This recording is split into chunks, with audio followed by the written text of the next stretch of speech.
il souffle dessus nos têtes, mais nous perd pas courage, nous regarde pas l'orage. Notre souci, notre faiblesse, notre douleur, notre le stress, mais nous perd pas courage, nous crions plus fort que l'orage. Ensemble. Alléluia. Alléluia. Alléluia. Alléluia.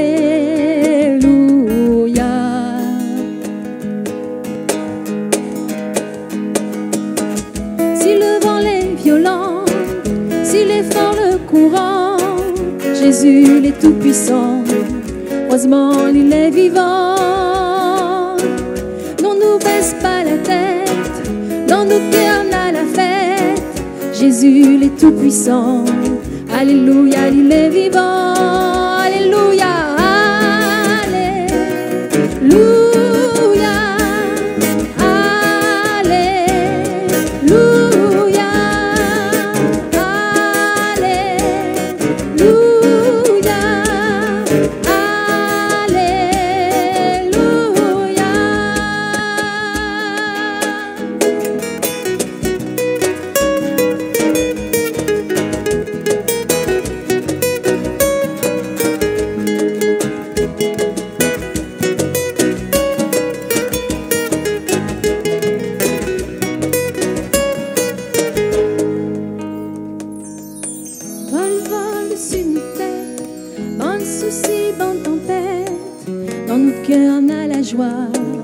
Dans notre cœur, on a la foi.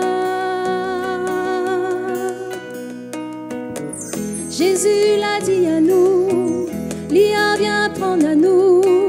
Jésus nous espère à où? Oui, Jésus nous attend à où? Et nous dit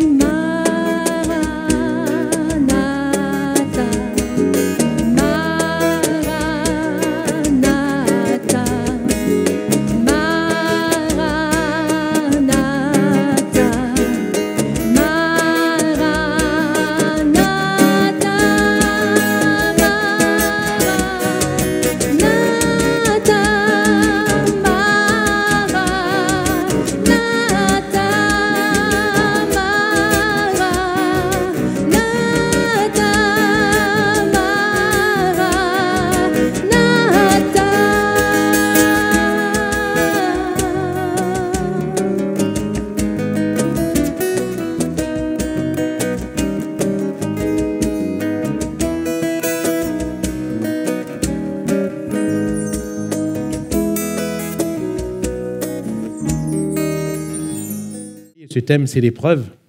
L'épreuve. Et nous allons voir quelques aspects assez précis concernant l'épreuve. Et ce soir, j'aimerais voir premièrement avec vous deux textes. Le premier se trouve dans le psaume 126, versets 5 et 6.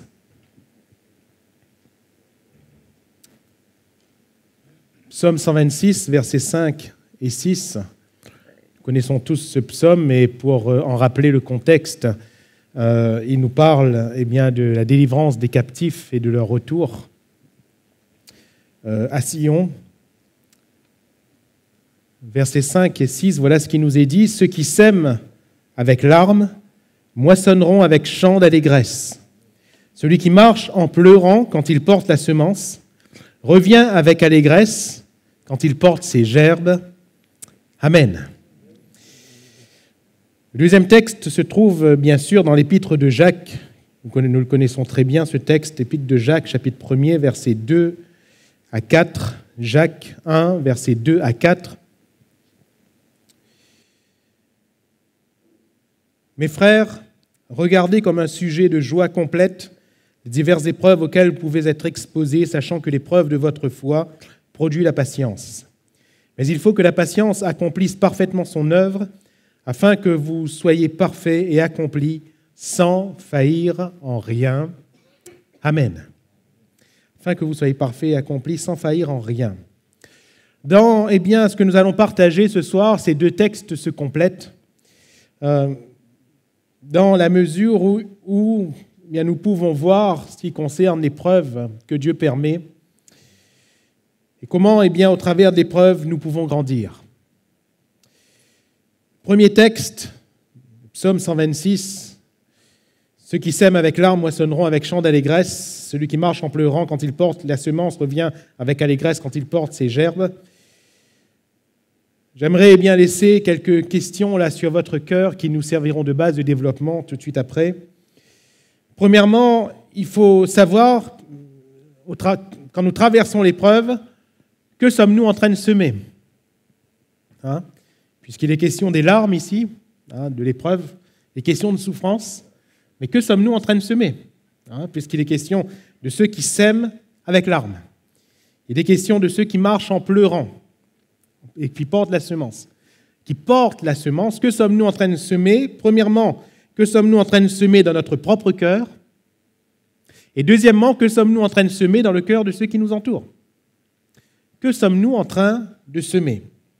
Deuxième question, même quand on pleure, on parle d'épreuve, même lorsqu'on pleure, continuons-nous à marcher ? Il est question de marcher en pleurant. On pleure, mais on peut marcher quand même. On pleure, mais on peut quand même avancer.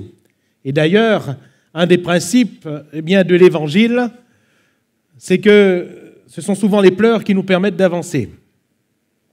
Troisième question, savons-nous revenir avec chant d'allégresse quand nous avons pleuré ? Savons-nous porter des gerbes ? Ou bien sommes-nous comme cette servante Rhode, qui lorsque la prière de l'Église était exaucée, Pierre frappe à la porte, il était délivré de la prison, ils ne lui ont même pas ouvert la porte. Ils ont dit c'est pas possible, c'est pas possible, ils l'ont laissé dehors. Alors que l'accomplissement de la prière était là. Est-ce que nous savons revenir avec chant d'allégresse ou quand nous sortons de l'épreuve, sommes-nous encore en train de pleurer ? Et la réflexion que je laisserai sur votre cœur et qui va concerner également notre partage ce soir, concernant le texte de Jacques que nous avons lu, mes frères, regardez comme un sujet de joie complète les diverses épreuves auxquelles vous pouvez être exposés, sachant que l'épreuve est productive, l'épreuve va produire du bon, selon ce qui est écrit. Regardez comme un sujet de joie complète, je relève ce verbe « regarder ». Regarder comme un sujet, donc c'est la manière de regarder. Regarder est un acte volontaire, on est d'accord. Ce n'est pas par hasard qu'on regarde. On a vu par hasard, mais ce n'est pas par hasard qu'on regarde. Quand vous êtes devant la télévision, vous choisissez ce que vous regardez, pas vrai ? Enfin, normalement, il faut choisir en tout cas. On choisit ce qu'on regarde. C'est nous qui choisissons la manière dont nous voulons regarder l'épreuve. Comment voulons-nous la regarder ? Comment voulons-nous la regarder ? Jacques nous incite à la regarder une épreuve, la regarder comme un sujet de joie complète. Alors, 3 exemples que j'aimerais laisser sur votre cœur et que nous verrons succinctement ce soir, puisqu'il est question de semences, puisqu'il est question de production de fruits. Nous allons voir 3 naissances.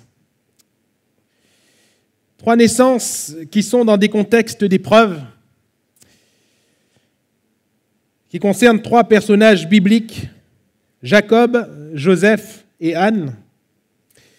Alors premièrement, Jacob, on aurait pu citer beaucoup plus d'exemples, mais bien sûr, nous n'en avons pas le temps. Dans Genèse chapitre 35, verset 18, ce verset, Genèse 35, 18, nous dit ceci.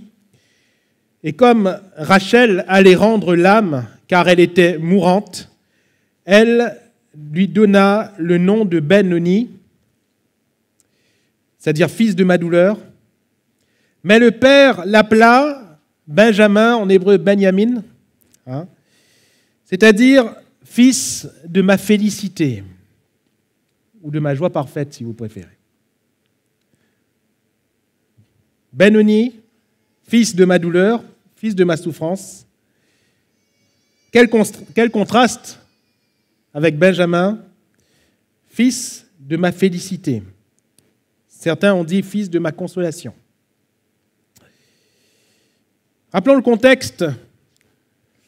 Ils sont de retour en Canaan et ils sont en train de terminer le chemin. Ils ne se sont pas encore arrêtés là où ils devaient habiter. Ils sont en train de marcher. Il y a eu la réconciliation avec Ésaü. Jacob et tout son convoi sont en train de marcher et Rachel, étant enceinte, va accoucher là, à un endroit particulier sur le plan biblique, puisque c'est Ephrata, qui plus tard sera Bethléem. Et elle va donner naissance à son deuxième fils. Elle n'en a pas eu beaucoup d'enfants. Léa en a eu beaucoup, mais elle, pas beaucoup. Après Joseph, elle va donner naissance à ce fils. Elle va donner naissance dans l'agonie, puisqu'elle va mourir juste après. Et c'est à juste titre où, sur un plan humain, elle va l'appeler Ben-Oni, fils de ma souffrance, fils de ma douleur. Elle va rendre l'âme, elle va mourir. Elle meurt, elle, c'est une souffrance, mais imaginez la souffrance de Jacob, qui est en train de perdre la femme qu'il aimait par-dessus tout. C'est un contexte de deuil, où il n'y a aucune réjouissance, il n'y a pas de joie. La félicité ici n'est pas de mise. Mais rappelez-vous que nous choisissons la manière dont nous regardons l'épreuve. Et si ce contexte est un contexte de deuil, peut-être que c'est un contexte qui te concerne, mon frère, ma sœur, cher ami. Peut-être que c'est un contexte qui te concerne, tu as connu un deuil ou tu connais un deuil en ce moment. Peut-être que tu n'as jamais fait le deuil d'un être cher qui est disparu il y a des années, des mois, des semaines. Beaucoup passent par cette vallée de l'épreuve, ou peut-être c'est une autre épreuve, mais notre manière de regarder l'épreuve va déterminer notre foi. Regarder comme un sujet de joie complète, c'est exactement ce que nous voyons ici. Au lieu de l'appeler fils de ma souffrance, et je crois qu'il avait 2 fois plus de raisons de l'appeler fils de ma souffrance, Jacob. Il vient de perdre sa femme, celle qu'il aimait. Il aurait pu dire à cet enfant, mais c'est de ta faute. Si elle n'était pas enceinte de toi, elle ne serait pas morte. Mais ça ne va pas être son attitude. Il va choisir la foi. Jacob est un homme de foi. Et il va choisir la foi dans l'épreuve. Comment choisissons-nous de regarder cette épreuve? Douleur ou félicité? Notre attitude est déterminée par notre vision. Suivant ce que nous voyons, nous agissons ou nous réagissons. Rachel voyait sa souffrance. Jacob voyait sa consolation. Nous savons tous que dans l'épreuve, nous qui sommes chrétiens, à un moment donné, Dieu nous console. Alléluia. Il y a un moment donné où Dieu nous retire de l'épreuve. Nous savons tous que l'épreuve n'est jamais une fin en soi pour le chrétien. Loin s'en faut.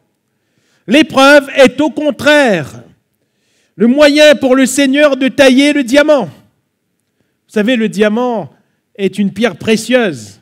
Elle est belle, elle est pleine de valeur. Mais tant qu'elle n'est pas taillée, tant qu'elle est brute, elle n'est pas vendable, vous savez. Elle n'est pas vendable. Ce sont les orfèvres qui les achètent et qui ensuite les travaillent. Dieu nous travaille à partir de l'épreuve. Mais voulons-nous voir notre épreuve comme un sujet de joie complète? Alléluia! Félicité, fils de ma félicité. On pourrait dire à Jacob, mais tu es fou, pourquoi tu l'appelles comme ça? Tu es fou, tu es en train de perdre ta femme, pourquoi tu veux l'appeler comme ça? Le malheur est attaché à cet enfant. Mais Jacob va dire non. Là, il n'y a pas de malheur. Il n'y a pas de malheur. Pourquoi ne peut-il pas voir le malheur? Parce que Jacob est converti. Jacob a rencontré Dieu sur cette route. Alléluia. Jacob a une rencontre salvatrice avec Dieu. Péniel, j'ai vu l'Éternel face à face. et mon âme a été sauvée. Alléluia. Péniel, la face de Dieu. Jacob a connu une reconstruction sur cette route. Il a retrouvé son frère Ésaü. Normalement, il aurait dû avoir déchirement, bataille et mort. Mais au contraire, il y a eu réconciliation parce que Jacob était converti. Alléluia. Réconciliation. Jacob entre dans le pays de la promesse. C'est ce pays dont il devait hériter. Il est dans le plan de Dieu. Il est en marche avec Dieu. Il ne veut pas voir, comme fruit de son épreuve, il ne veut pas voir la souffrance, il ne veut pas voir l'amertume, mais il veut voir la joie de Dieu. Alléluia. Il veut voir la joie de Dieu. Oui, je perds ma femme, mais vous savez, la foi de ces hommes de Dieu, elle dépasse notre intelligence. Abraham même, quand il a eu Isaac, et quand Dieu lui a demandé de lui offrir, l'auteur de l'Épître aux Hébreux va dire qu'il croirait, il n'a pas eu peur d'aller avec son fils pour l'offrir sur cette montagne, car il pensait qu'il allait retrouver son fils par la résurrection. Alléluia. Il y avait donc une espérance qui s'attachait à l'appel de Dieu pour ces hommes de Dieu. Je ne sais pas quelle était l'espérance dans le cœur de Jacob, mais nous pouvons très bien parler de résurrection concernant Rachel. Toujours est-il qu'il appelle cet enfant ma félicité, ma joie. Alléluia.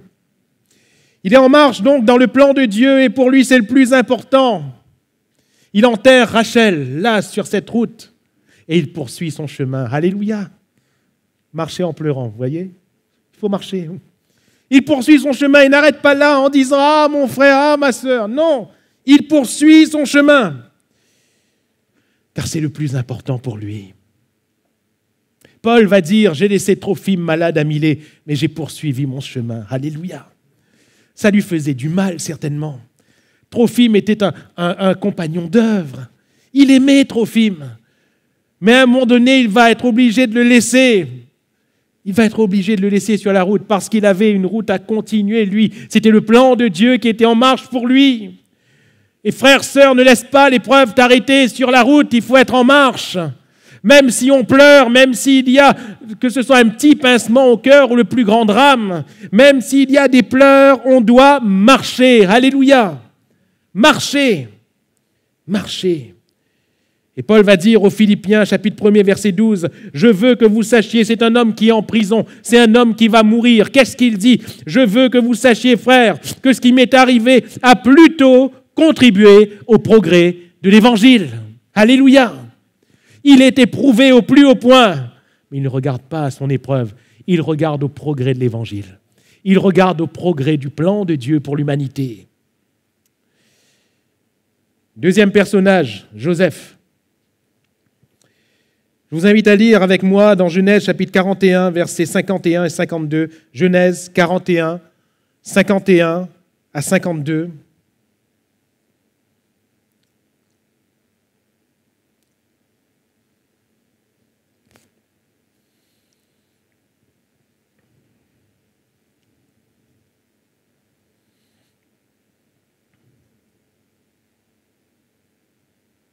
Joseph donna au premier-né le nom de Manassé, car, dit-il, « Dieu m'a fait oublier toutes mes peines et toute la maison de mon père. » Et il donna au second, et c'est là où j'aimerais attirer votre attention, le nom d'Éphraïm, car, dit-il, « Dieu m'a rendu fécond dans le pays de mon affliction. » Alléluia. Dans l'affliction, Dieu m'a rendu fécond. J'ai failli appeler ce message Éphraïm. Parce que dans l'affliction, frères, sœurs, Dieu nous rend féconds. Dans l'épreuve, Dieu est puissant pour permettre qu'on produise encore du fruit pour son royaume. Dieu nous rend féconds. Rappelons le contexte de Joseph, c'est un contexte de rejet et d'injustice. Joseph est le préféré de son père, vous vous rappelez ? Tunique de plusieurs couleurs. Et du coup, il est haï de ses frères. La jalousie, bien sûr, est de mise. Il reçoit des visions où il voit ses frères se prosterner devant lui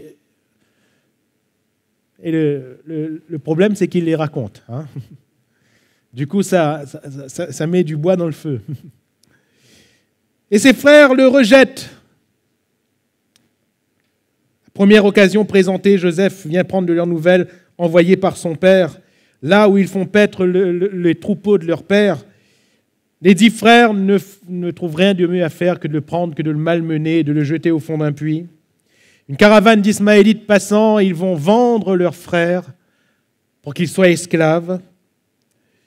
Ils vont faire croire à leur père que son préféré était mort. C'est terrible. C'est terrible, mais c'est ce qu'ils vont faire. Joseph, bien sûr, n'est pas mort. Il est vendu en tant qu'esclave à Potiphar, donc un grand intendant de la maison de Pharaon. Et là, il va être esclave. Le fils préféré, il va devenir esclave.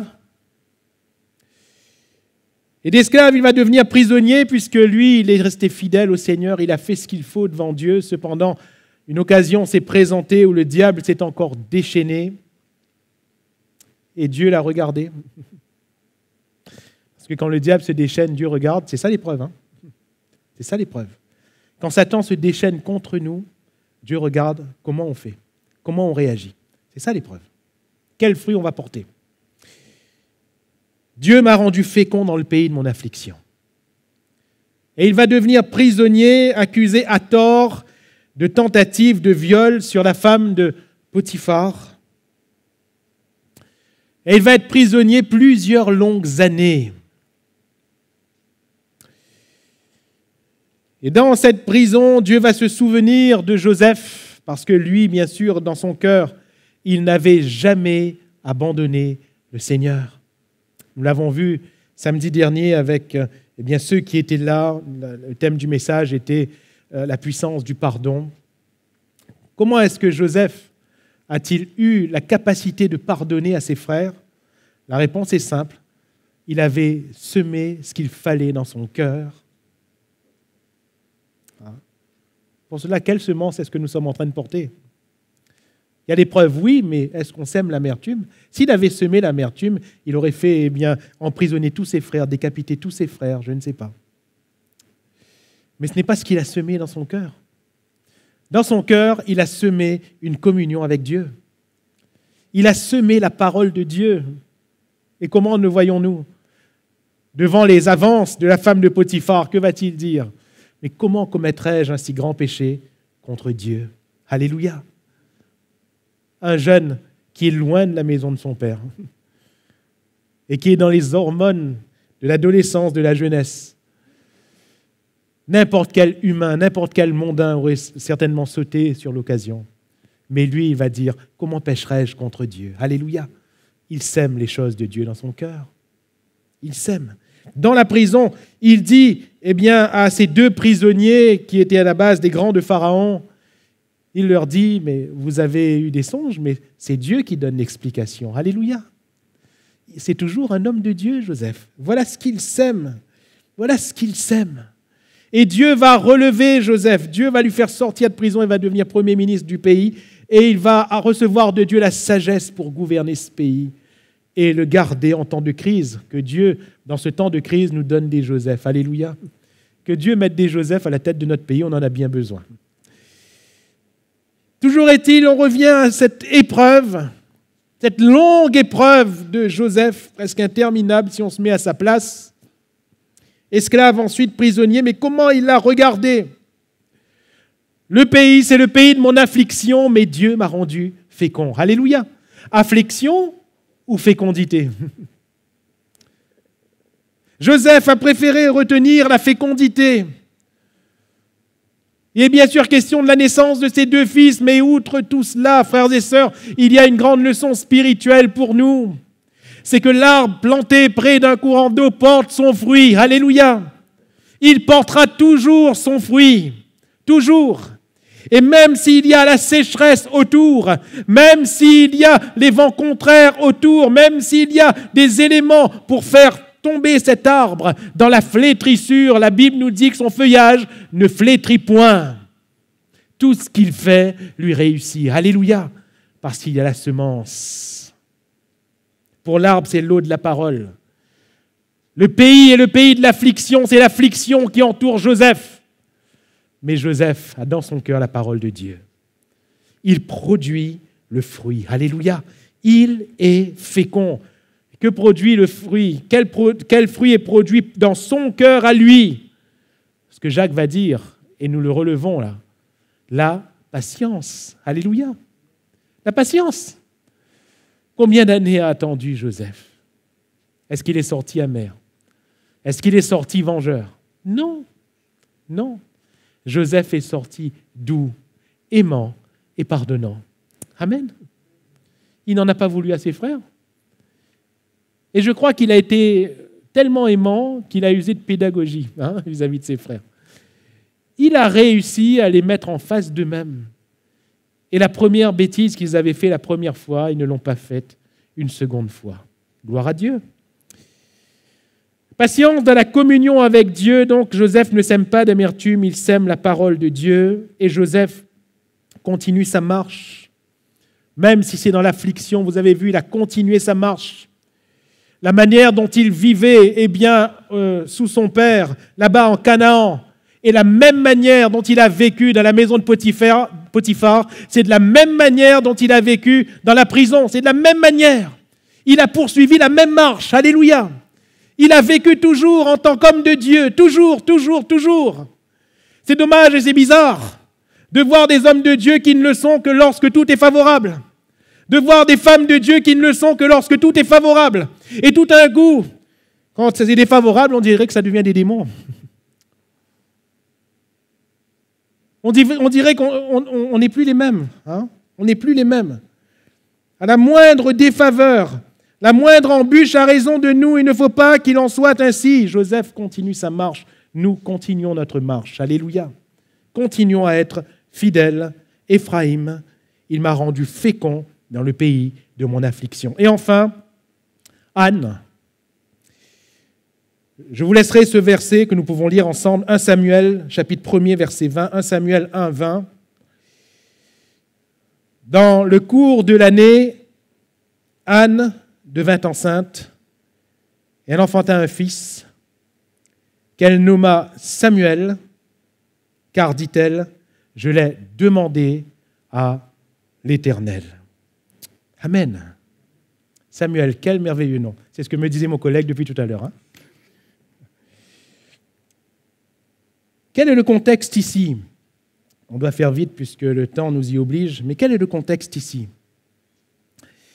C'est le contexte d'une tension relationnelle entre Anne et Pénina. Outre la souffrance d'une femme, parce qu'avant tout c'est la souffrance de Anne, qui ne peut pas enfanter, s'ajoute aussi, et c'est ce que j'aimerais souligner, le contexte d'une tension relationnelle. Pénina l'a mortifiée, disait la Bible. Anne ne pouvait pas enfanter. Et cet homme, Elkana, son mari, donc avait deux femmes, Anne et Pénina, et l'autre femme de son mari l'a mortifiée puisqu'elle avait des enfants. La souffrance de cette femme était grande et elle n'était que plus ravivée par cette tension.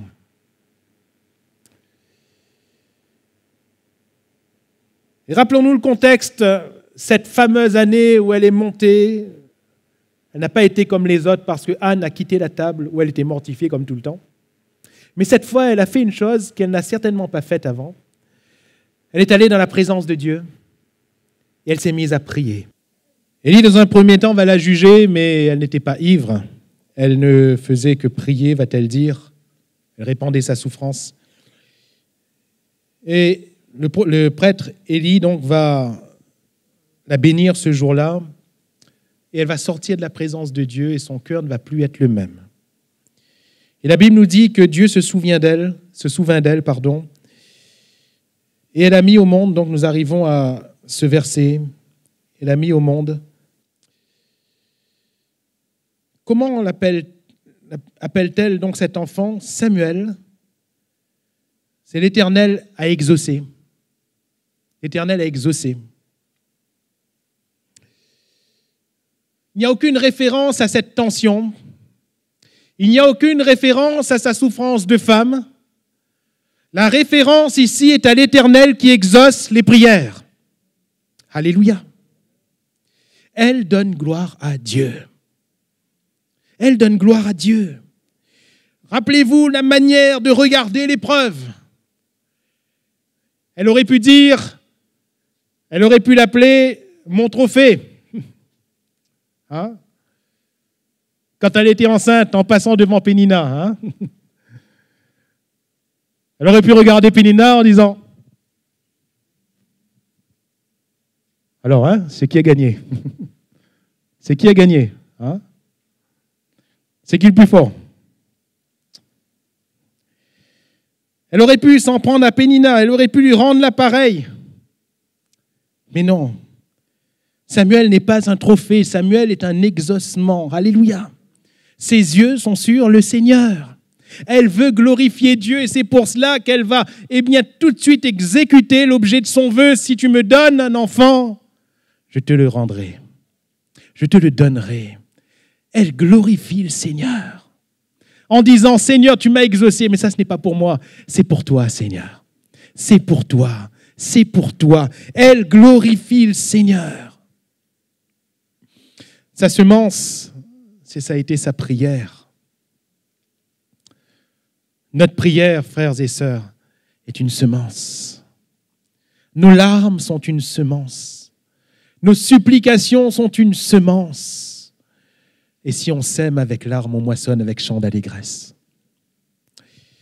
Voyez-vous, il y a des questions, une des questions qu'on avait soulignées tout à l'heure, savons-nous revenir avec chant d'allégresse? Anne va savoir revenir avec chant d'allégresse. Pas au moment où elle était enceinte, non. Bien avant, c'était au moment où elle est sortie de la prière. Et revenir avec chant d'allégresse, c'est revenir avec foi, chers amis. Elle est sortie de la présence de Dieu en croyant que Dieu l'avait exaucée. Et son visage ne fut plus le même. Amen. Si beaucoup plus tard, dans le cadre du verset que nous avons lu, l'enfant Samuel était là, vous allez me dire, je fais bien la femme enceinte. Hein? Il n'y a pas d'accessoires, rassurez-vous. Quand elle est sortie du lieu de la prière, Samuel était là. Samuel était là. Dieu l'avait déjà déposé dans son cœur. La foi était agissante. Alléluia. Car c'est le but de l'épreuve. Produire. Et on porte les gerbes. Et ce soir, dans l'épreuve, frères et sœurs, il faut savoir porter les gerbes. C'est la foi qui nous fait porter les gerbes. La réalisation ne nous surprend pas. Nous sommes surpris en voyant la gloire de Dieu, oui, en voyant la grandeur de Dieu, oui. Mais nous ne sommes pas surpris quand Dieu exauce nos prières. Alléluia. Parce qu'en priant, on croit que Dieu nous exauce. Nous ne sommes pas surpris de voir notre Dieu agir. Parce que quand nous demandons, il nous exauce. Demandez, vous recevrez. Alléluia. Alors j'aimerais conclure.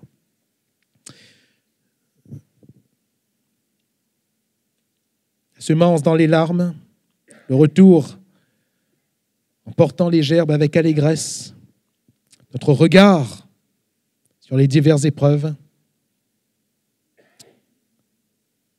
Si Jacob, dans la mort, il a vu la félicité, rappelons-nous du plan messianique. Christ meurt pour notre naissance nouvelle dans la félicité. Alléluia. Si Joseph, dans l'affliction, il a vu la fécondité, dans ce rejet, dans ces injustices à répétition, si lui, il a vu la fécondité, la bénédiction de Dieu, Christ a été rejeté afin de nous réconcilier avec Dieu. Alléluia. Et si Anne a vu, au lieu d'un trophée, s'il a vu l'exaucement de sa prière, frères et sœurs, Jésus a dit, pour moi, je sais que tu m'exauces toujours. Et la Bible nous dit qu'il prie pour nous. Alléluia. qu'il intercède pour chacun de nous. Nous n'avons pas de trophée à avoir ce soir, mais nous avons en Jésus l'exaucement de nos prières. En Jésus, nous avons nos gerbes. Amen. Nous avons le fruit de ce que nous sommes en train de semer. La Bible nous dit que certains ont salué de loin. Et ce soir, nous pouvons être sûrs qu'en regardant au Seigneur, nous verrons notre épreuve d'une manière totalement différente. Nous verrons la victoire de notre Seigneur. Alors glorifions Jésus ce soir. Alléluia.